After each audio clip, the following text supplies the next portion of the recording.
IVI, IUI ఇంకా side effects లేకుండా ఇన్ఫెర్టిలిటీకి శాశ్వత పరిష్కారం హోమియో కేర్ ఇంటర్నేషనల్.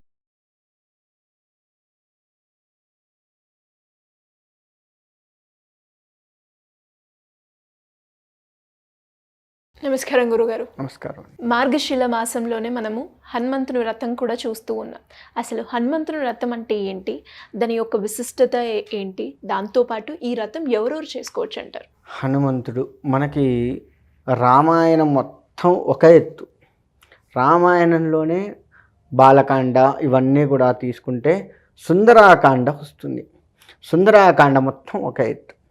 ఈ సుందరాకాండలో ఈ మార్గశిర మాసంలోనే సీతమ్మ వారిని హనుమంతుడు కనుగొనడము, సీతమ్మ వారిని చూసి ఆమెతో సంభాషించడము, ఇదంతా కూడాను ఈ మార్గశిర మాసంలో శుద్ధ త్రయోదశి నాడు ఆ రోజు హనుమంతు వ్రతంగా చేసుకుంటాం. అంటే హనుమంతుల వారు సీతమ్మ వారిని చూసినటువంటి రోజు.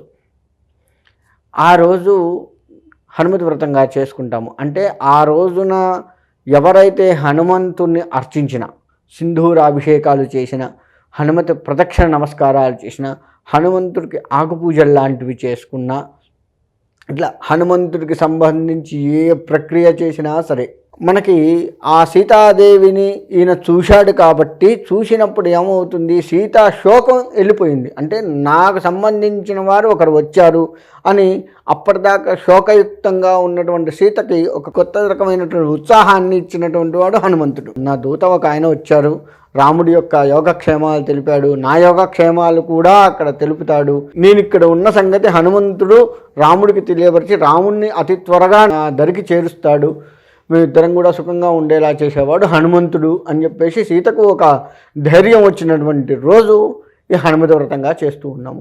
ఆ రోజే ఈ హనుమంతుడు చూసి ఉన్నాడు కాబట్టి దాన్ని హనుమతి వ్రతంగా చేస్తూ ఉన్నాము. అంటే ఎవరైతే హనుమంతుణ్ణి ఈ విధంగా అర్చిస్తారో వారికి శోకాలు, వారికి ఉన్నటువంటి కష్టములన్నీ కూడాను తీరిపోతాయి. ఎటువంటి సందేహం లేదు. హనుమంతుడి యొక్క గొప్పతనం అది. హనుమంతుడు వీరత్వాన్ని చూయించి, హనుమంతుడి దగ్గర ఉన్న గొప్పతనం ఏంటయ్యా అంటే ఎవరి దగ్గర ఎట్లా మెసగాలి మొత్తం కూడా హనుమంతుడి దగ్గర చూసుకోవచ్చు. లంకలోకి ప్రవేశిస్తే తన వీరత్వాన్ని మొత్తం కూడాను చూపించాడు. అక్కడ అయిపోయి మళ్ళీ రాముడి దగ్గరికి రాగానే అక్కడ ఉన్నటువంటి వీరత్వాన్ని రాముడికి ఎక్కడ చెప్పలేదు. తన తోటి వారికి చెప్పుకున్నాడు, నేను వెళ్ళాను, ఈ విధంగా జరిగింది మొత్తం చెప్పాడు. కానీ రాముడి దగ్గరకు వచ్చేసరికి సీతమ్మ వారు ఈ విధంగా లంకలో అశోకవనంలో ఉంది, ఆమె ఈ విధంగా బాధపడుతూ ఉంది, ఆమె చుట్టూ ఇంతమంది రాక్షసులు ఉన్నారు, నేను వెళ్ళి ఓదార్చాను, నేను నీ దూత అని చెప్పుకున్నాను అని చెప్పి సీతతో జరిగిన సంభాషణలు మాత్రమే చెప్పి నీ అంగుళీకం ఇచ్చాను, తను ఇచ్చినదిగో అని చెప్పేసి రాముడికి చూపించడము. సీత బ్రతుకుంది, క్షేమంగానే ఉంది, కాకపోతే బాధపడుతుంది, ఇంతవరకు మాత్రమే. ఆ సీతతో హనుమంతుడికి జరిగిన సంభాషణలు మాత్రమే ఇక్కడ రాముడికి చెప్పాడు. కానీ అక్కడికి ఈ విధంగా వెళ్ళాను, ఇంతమందిని సంహరించాను, ఇంత గోలగోల చేశాను అనేది ఎక్కడా తన వీరత్వాన్ని ఎక్కడా కూడా హనుమంతుడు చెప్పుకోలేదు. అది హనుమంతుడి దగ్గర నేర్చుకోవాల్సింది మనం. అంటే ఎవరి దగ్గర ఎట్లా మెసగాలో హనుమంతుడు చేసి చూపించాడు. కాబట్టి ఈరోజు ఎవరైతే ఇలా హనుమంతుడి యొక్క వ్రతాన్ని, హనుమంతు వ్రతం అనేది చేస్తుంటారు, అది కూడా ఇంచుమించు సత్యనారాయణ స్వామి వ్రతానికి దగ్గరలో ఉంటుంది. కానీ సత్యనారాయణ స్వామి వ్రతంలాగా ఉండదు. దాని కథలు అది అంతా వేరుగా ఉంటుంది. కలశ స్థాపన దగ్గర నుంచే వేరుగా ఉంటుంది. మనకు సత్యనారాయణ స్వామి వ్రతాన్ని ఒక కలశమే పెడతాము, కానీ ఇక్కడ హనుమంతు వ్రతానికి 2 కలశాలు పెట్టుకొని పూజించడం జరుగుతూ ఉంటుంది. ఆ విధంగా కొంత చిన్న చిన్న తేడాలతో కథలతో కూడుకొని ఉంటుంది. హనుమంతుడికి అప్పాలు అంటే బాగా ఇష్టం. ఈరోజు అప్పాలు ఎవరైతే హనుమంతుడికి నివేదనగా పెడతారో వారికి కూడాను కష్టాలు తీరే అవకాశం ఉంటుంది. అంటే హనుమంతుడిని తదేకంగా పూజించడం వల్ల ఈ సుందరాకాండ పారాయణాన్ని కూడా ఆ రోజు చేస్తూ ఉంటారు. సుందరాకాండ పారాయణం చేసేంత సమయం లేకపోయినా సుందరాకాండ విన్నా చాలు, తరించిపోతాం. అలా ఈరోజు ఎవరైతే హనుమంతుడికి సంబంధించినటువంటి విషయాలని తెలుసుకుంటూ హనుమంతుడి ధ్యానంలో గడుపుతూ ఉంటారో, శీత శోకాన్ని ఎలాగైతే తీసివేశాడో హనుమంతుడు, ఆ విధంగా మన శోకాలను కూడా తీసివేస్తాడు అనడంలో ఎటువంటి సందేహం లేదు. అసలు ఈ హనుమతి వ్రతం అనేది ఆ రోజు మొదలైందనమాట. అలా మొదలైంది.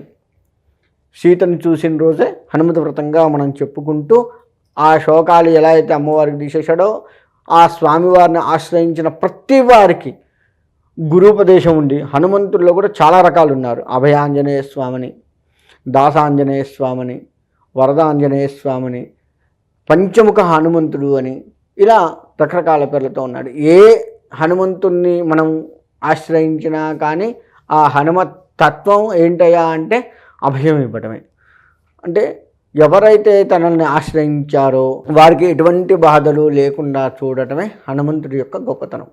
అంతేకాకుండా హనుమంతుడికి సింధూరం పూస్తాము.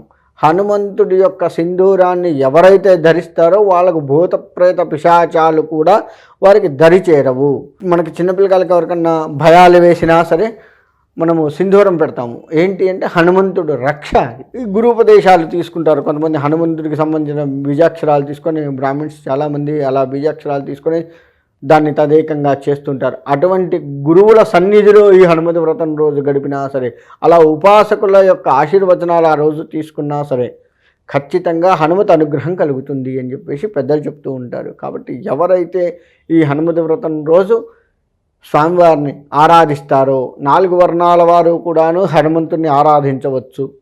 ఒకటి, ఈ హనుమతి వ్రతం అనేది ఎక్కువగా ఉపాసకులు చేస్తూ ఉంటారు. ఆ ఉపాసకులు చేస్తూ ఉన్న హనుమతి వ్రతం దగ్గరికి ఎవరైనా సరే వెళ్ళి ఆ వ్రతం అయిందాక ఉండి ఆ స్వామివారికి ఆశీర్వచనాలు తీసుకొని తీర్థప్రసాదాలు కనుక ఎవరైతే భుజిస్తారో వారికి కూడా ఆ ఉపాసకుడు చేసిన పూజ ఫలితం వీళ్ళకు కొంత కలిగి, హనుమతి అనుగ్రహం ఆ ఉపాసకుడికి ఎంతైతే కలిగిందో వీళ్ళకు కూడా అంత అనుగ్రహం కలిగి హనుమంతుడి యొక్క రక్ష వీళ్ళకు ఉంటుందన్నమాట.